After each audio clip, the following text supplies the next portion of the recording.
눈에 보이는 것으로 살아간다고 하는 사람들이 있습니다. 그분들은 대부분이 물질이 전부라고 생각하는 유물론자들입니다. 나는 아는 것으로 살아간다고 대답하는 사람도 있습니다. 그분들은 이성주의자들입니다. 똑똑하다고 하는 사람들입니다. 나는 느낌으로 살아갑니다 라고 대답하는 사람도 있습니다. 감각주의자들이죠. 그들은 진짜가 아니면 가짜가 무엇인지를 따지지 않습니다. 옳은지 그른지 그에 대해서도 상관이 없습니다. 그냥 느낌이 좋으면 그만입니다. 당장 기분이 좋고 좋게 해주면 그것이 환각이든 거짓이든 속임수든 악한 것이든 아무 상관이 없다고 생각합니다. 믿음의 사람은 보는 것으로 살지 않습니다. 아는 것으로도 살지 않습니다. 느끼는 것을 따라 살지도 않습니다. 바울 사도는 이렇게 말합니다. 고린도후서 5장 7절에 우리는 믿음으로 살아가지 보는 것으로 살아가지 아니합니다. 그렇습니다. 믿음이란 무엇입니까? 이 세상 사람들이 말하는 믿음은 자기 체면이나 자기 신념을 가리켜서 믿음이라고 생각합니다. 자기 확신이나 자기 철학은 믿음이 아닙니다. 다시 말하면은 어떤 일이 잘 되기를 바라는 희망도 낙관도 혁명도 믿음이 아니라는 것입니다. 바로 적극적으로 생각하고 사고하는 것, 믿으면 된다 환상을 그리고 적극적으로 창조적으로 생각하면 긍정적으로 생각하고 생산적으로 생각하면 하나님께서 응답해 주신다. 그런 식으로 생각하는 것도 성경적인 믿음이 아닙니다. 암이 낫고 병이 낫고 죽은 자가 살아나고 기적이 일어나고 응답이 오고 불이 떨어지고 죄가 떠나고 귀신이 소리 지르고 떠난다 한다 할지라도 아니 대부분의 사람들은 그런 게 없으면 믿음이 없는 줄로 압니다. 방언 안 하면 믿음이 없는 줄로 압니다. 불 안 받으면 환상을 못 보면 믿음이 없는 것으로 여깁니다. 사랑하는 성도 여러분, 그렇습니다.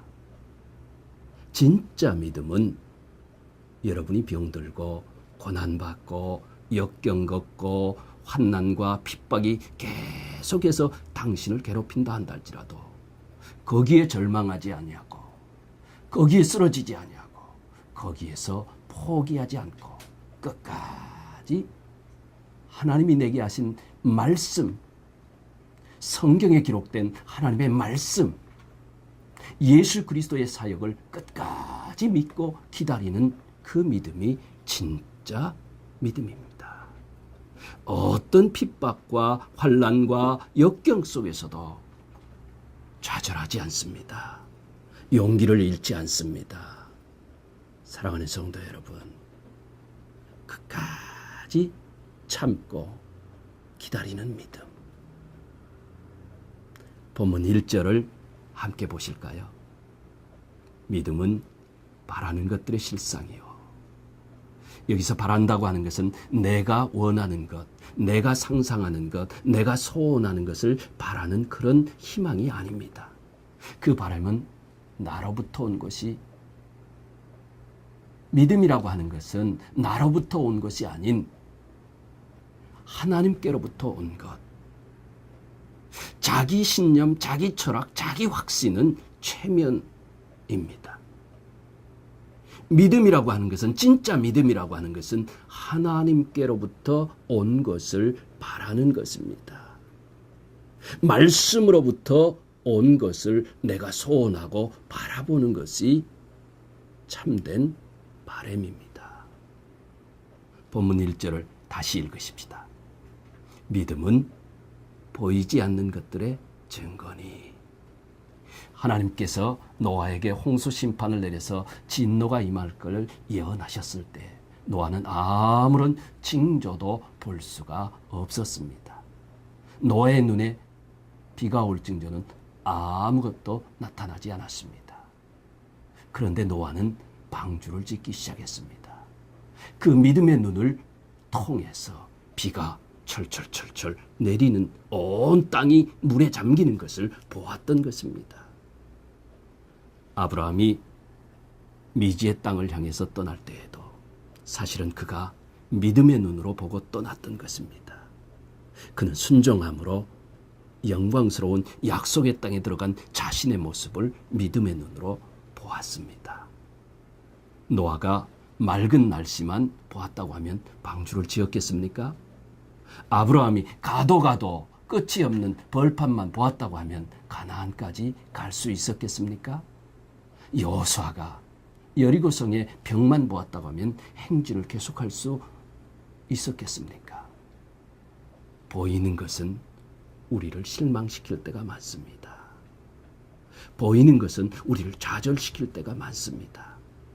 그러나 믿음의 눈을 떠서 하나님의 계획을, 하나님의 뜻을 믿음의 눈으로 볼 수 없는 것을 보게 하는 것, 그것이 믿음입니다. 사랑하는 성도 여러분, 본문 2절을 함께 읽으실까요? 선진들이 이로써 증거를 얻었느니라. 믿음은 심증이 아닙니다. 물증입니다. 선진들이 믿음으로 증거를 얻었다는 것은 믿음을 통해서 확실하고 분명한 결과를 보았다는 것입니다. 움직일 수 없는 결과를 가져왔다고 하는 것, 분명하고 확실한 증거를 체험했다는 것입니다. 아벨은 믿음으로 제사를 드렸더니 하나님이 제사를 받아주셨습니다. 그것이 증거입니다.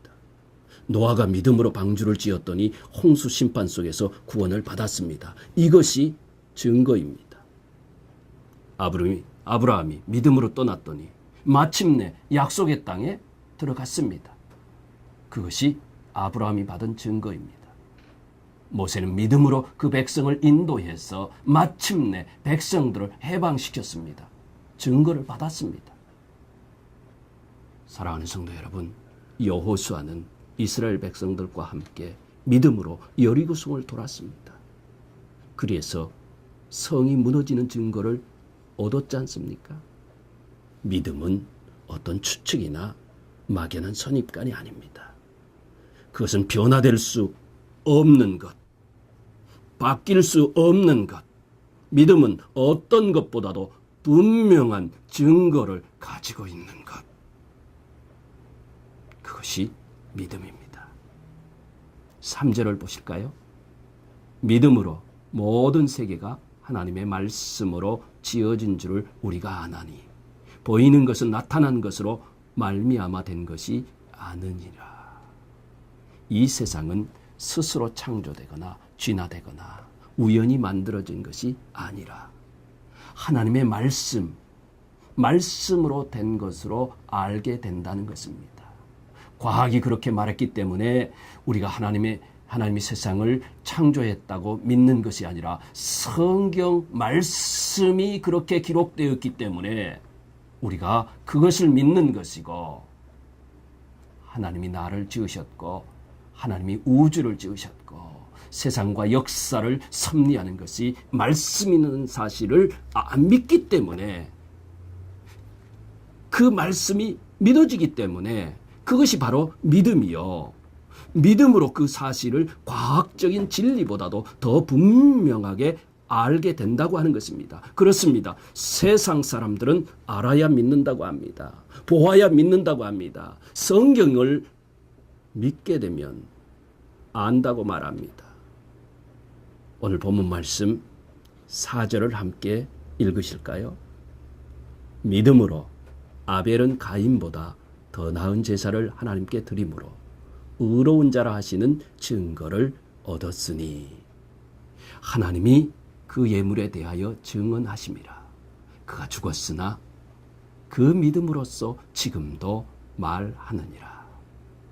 아담과 하와가 죄를 짓고 에덴 동산에서 쫓겨난 뒤 가인과 아벨을 낳았습니다. 가인은 농사를 짓는 사람이었고 아벨은 양을 치는 사람이었습니다. 그러니 가인은 곡식으로 아벨은 양으로 제사를 드린 것이 당연하지 않습니까?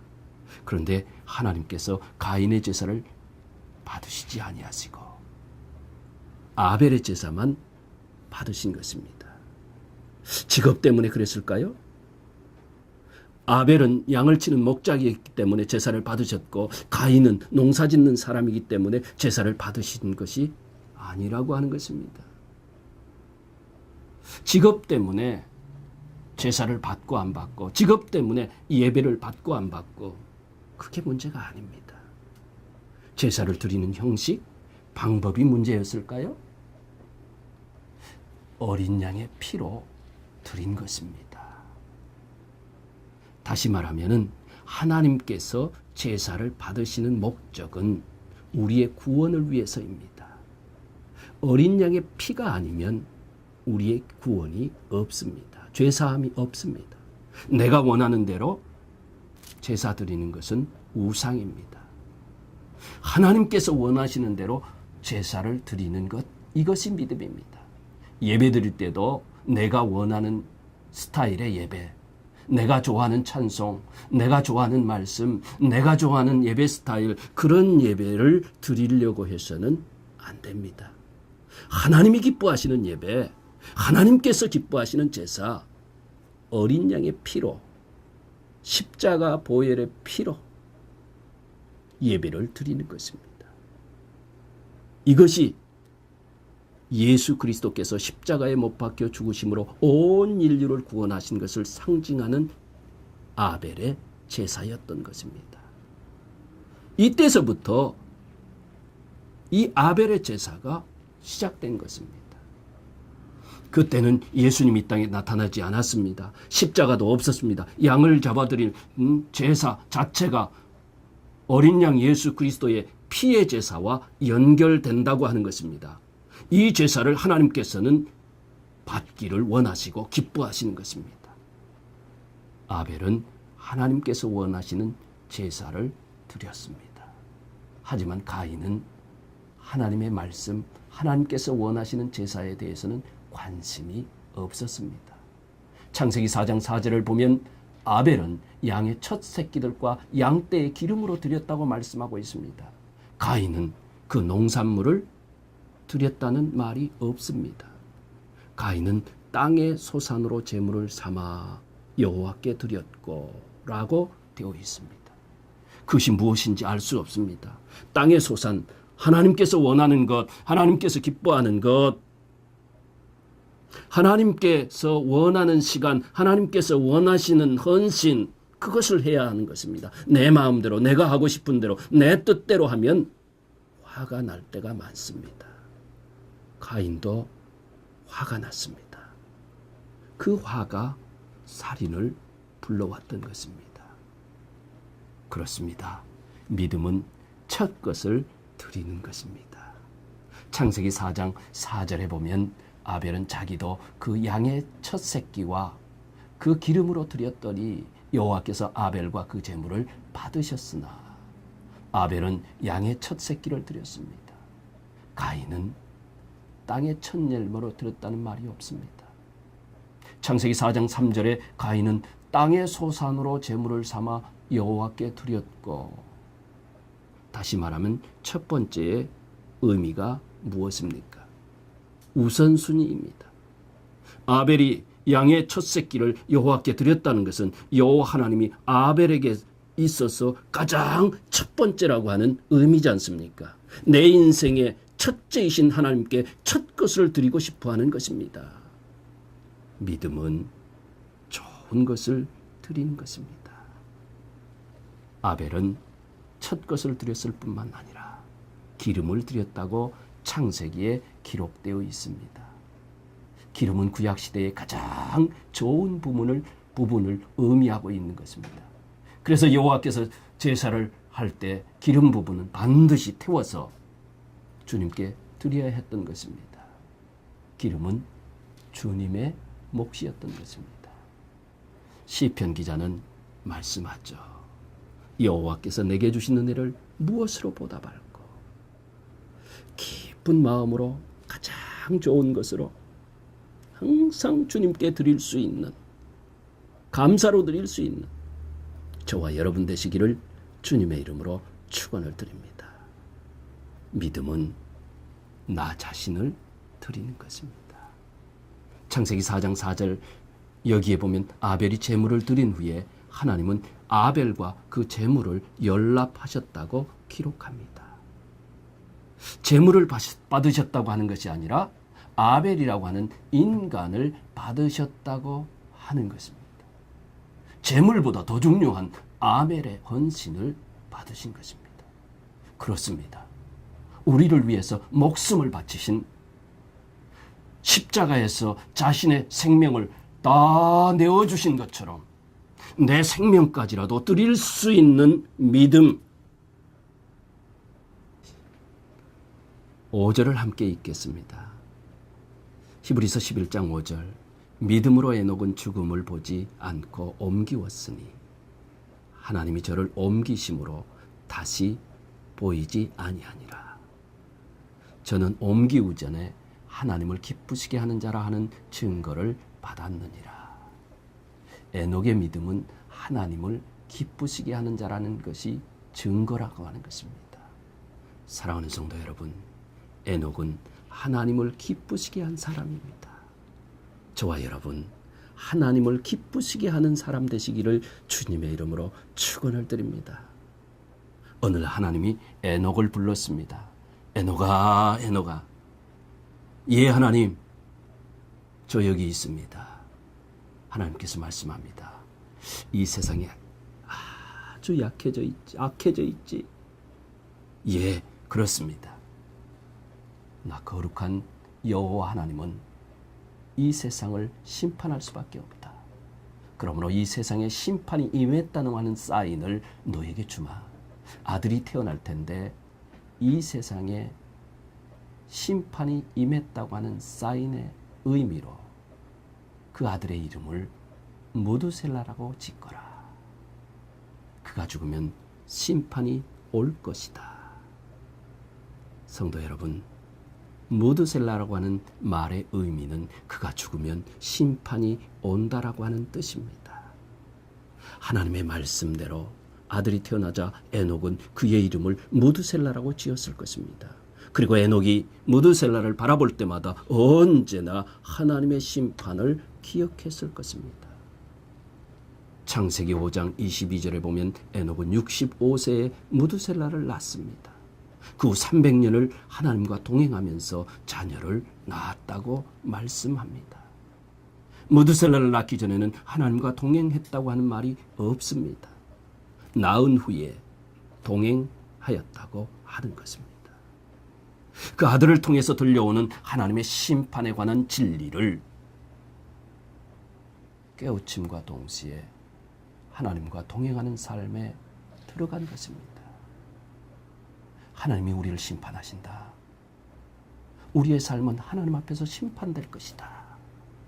이 심판의 교훈에 부딪히자 에녹은 즉시 자신의 삶을 고쳐서 바르게 하나님 앞에서 하나님과 교제하면서 새로운 삶을 시작했던 것입니다. 그때서부터 에녹은 하나님과 아름다운 교제의 삶을 살았던 것입니다. 사랑하는 성도 여러분, 창세기 5장에는 놀라운 증거가 있습니다. 25절에 무두셀라는 187세에 라멕을 낳았고 28절에 보면 라멕은 182세에 노아를 낳았고 라고 기록되어 있습니다. 그러므로 노아는 무두셀라의 손자입니다. 노아가 태어날 때 무두셀라의 나이는 몇이었겠습니까? 369세. 창세기 7장 11절에 보면 노아가 600세 되던 해에 홍수의 심판이 시작되었다고 말합니다. 그러므로 무두셀라의 나이는 969세. 무두셀라가 죽자 심판이 임했던 것입니다. 하나님은 에녹에게 심판의 메시지를 주었습니다. 에녹은 이 말씀을 믿었고 믿음으로 이 심판의 메시지를 전했습니다. 그리고 이 심판의 메시지를 받은 후에 하나님과 동행하는 생활을 하였던 것입니다. 그는 하나님이 말씀하신 그 말씀을 믿었습니다. 그 당시에 많은 사람들은 이 메시지를 무시했습니다. 그러나 에녹은 심판의 징조가 전혀 보이지 않음에도 불구하고 하나님의 말씀을 믿었던 것입니다. 이러한 사실은 노아 때도 그랬습니다. 소돔과 고모라의 사이들에게도 그랬습니다. 출애굽 직전에 애굽에 내린 심판 때도 그래 했습니다. 에녹은 너무나도 평범한 삶 가운데서 하나님과 동행했다고 하는 사실을 여러분 또 한 번 기억해야 될 것입니다. 그렇습니다. 중요한 것은 에녹은 그런 심판을 의식하면서도 너무 평범하게 자기의 삶 가운데에서 최선을 다하며 하나님과 동행하는 삶을 살았습니다. 창세기 5장 22절에 보면 무두셀라를 낳은 후 300년을 하나님과 동행하며 자녀를 낳으며 라고 기록하고 있습니다. 진짜 영성 있는 신앙생활이라고 하는 것, 이 세상의 생활과는 담을 쌓고 별개스럽게 사는 그런 삶이 영성이 있는 것이 아닙니다. 하나님과 동행하는 삶은 일상적이고 평범한 가정생활을 하면서 자녀를 기르면서 교육하면서 그런 가운데 이루어진다고 하는 것입니다. 꼭 희한하고 별스러운 어떤 깊은 산 속에 들어가야만, 거기서 기도해야만 말씀이 들리고 하는 것이 아닙니다.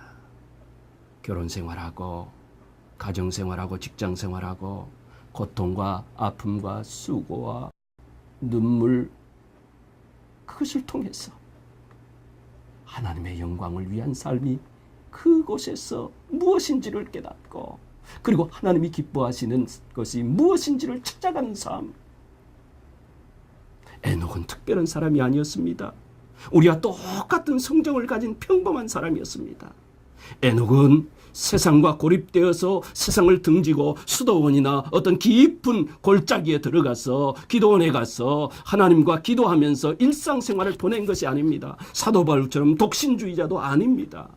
다시 강조하지만 에녹은 결코 세상과 가족을 등진 독신주의자가 아니라고 하는 사실입니다.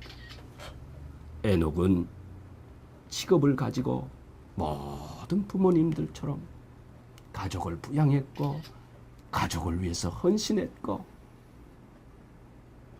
그럼에도 불구하고 에녹은 300년간 하나님과 동행하면서 하나님을 기쁘시게 하는 믿음의 사람이 되었던 것입니다.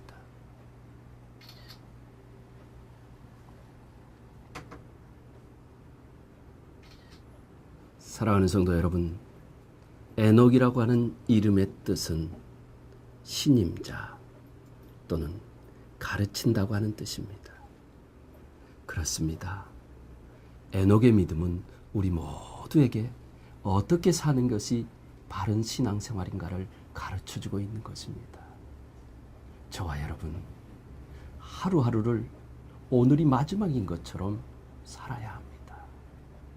하지만 내일 종말이 온다 한다 할지라도 오늘 내 삶 속에서 사과나무를 심듯이 신앙과 믿음은 기차의 철로와 같습니다. 신앙과 믿음은 일직선상에서 똑같이 나아가는 것입니다. 감사합니다.